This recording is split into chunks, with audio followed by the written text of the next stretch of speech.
Enquiry দিবৰ কাৰণে দাবী জনাইছোঁ আৰু মই অসমৰ মুখ্যমন্ত্ৰীক আহ্বান জনাইছোঁ।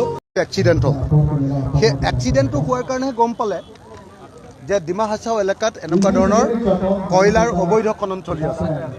কিন্তু তাতকৈ বেছি ডাঙৰ অবৈধ খনন কয়লাৰ ইলিগেল মাইনিং চলি আছে কাৰ্বি আংলঙত। চলাই আছে তুলিৰাম ৰংহাং বাহিনীটোৱে। সেই কাৰ্বি আংলঙত চলাই থকা যি অবৈধ কয়লা খনন, অবৈধ কয়লাৰ যে মাইনিং, সেই মাইনিংটো বন্ধ কৰিবৰ কাৰণে আমি দাবী জনাইছোঁ। অবৈধৰ যিটো কয়লা খনন সেইটো বন্ধ কৰিবৰ কাৰণে দাবী জনাইছোঁ আৰু এইটোৰ ওপৰত CBI এনকুৱাৰী দিবৰ কাৰণে দাবী জনাইছোঁ। আৰু মই অসমৰ মুখ্যমন্ত্ৰীক আহ্বান জনাইছোঁ যাতে অসমত কাৰ্বি আংলঙত চলি থকা যি অবৈধ কয়লা খনন তাৰ ওপৰত CBI তদন্ত দিয়া হয় আৰু অনতিবিলম্বে ইয়াৰ যি অবৈধ কয়লা খনন আছে তাক বন্ধ কৰাৰ ব্যৱস্থা গ্ৰহণ কৰা হয়। মানে কাৰ্বি আংলং কাৰ্বি মানুহৰ মূল যিটো দাবী যে ভাৰতৰ সংবিধানৰ 244A লাগে, আমি সেই দাবীটোক সমৰ্থন কৰোঁ যে কাৰ্বিসকলৰ অধিক স্বায়ত্ব শাসন লাগে। কাৰ্বিসকল অসমৰ আটাইতকৈ পুৰণি অসমীয়া, প্ৰথম অসমীয়া, অসমৰ কলমবাজ।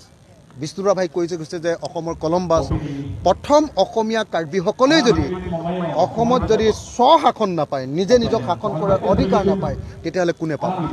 গতিকে 244A মই ছাপোৰ্ট কৰোঁ আৰু 244Aৰ কাৰণে হোৱা সকলো সংগ্ৰামক আমি অংশগ্ৰহণ কৰিম। অতি সোনকালে কাৰ্বি আংলঙৰ পৰা তুলিৰাম ৰংহাং বাহিনীক খেদোৱাৰ ব্যৱস্থা কৰিব লাগে। কাৰণ কাৰ্বি আংলঙৰ ৰাইজৰ যি মূল 6 শিডিউলৰ যিটো স্পিৰিট, সেই স্পিৰিটটো তুলিৰাম ৰংহাং বাহিনীয়ে হিমন্ত বিশ্ব শৰ্মাৰ ওচৰত বন্ধকত দি দিছে, দিল্লীৰ ওচৰত বন্ধকত দি দিছে। গতিকে অতি সোনকালে কাউন্সিলৰ যি ইলেকশ্যন হ'ব, এইবাৰ ইলেকশ্যনত আমি বিজেপিক হৰুৱাব লাগিব। বিজেপিয়ে কাৰ্বিসকলৰ অধিকাৰ কাঢ়ি লৈছে। APHLCক আমি জিকাব লাগিব।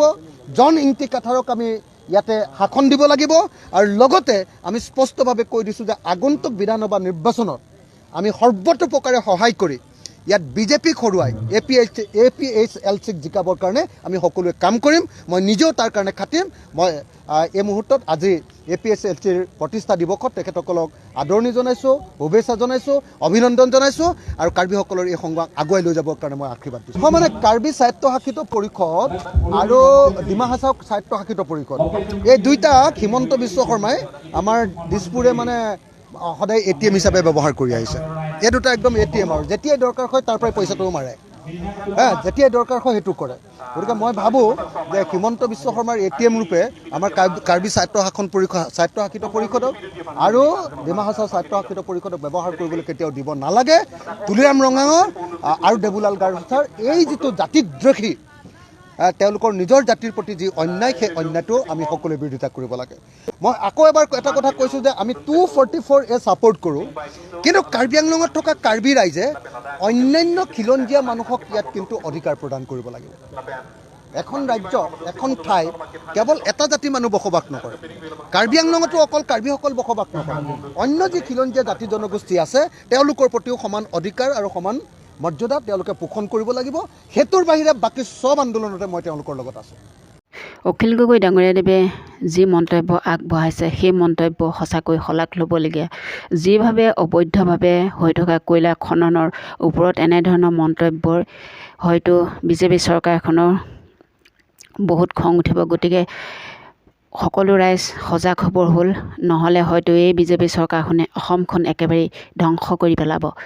গতিকে বন্ধু বান্ধৱীসকল, অখিল গগৈ ডাঙৰীয়াদেৱৰ মন্তব্য শুনি আপোনালোকে কেনে পালে কমেণ্টত জনাবলৈ নাপাহৰিব। লগতে চেনেলটি ছাবস্ক্ৰাইব কৰি দিব। এনেধৰণৰ ভিডিঅ'সমূহ আপোনালোকে পোনপ্ৰথমতে পাব। আজিলৈ আহিলোঁ। ধন্যবাদ। জয় আই অসম।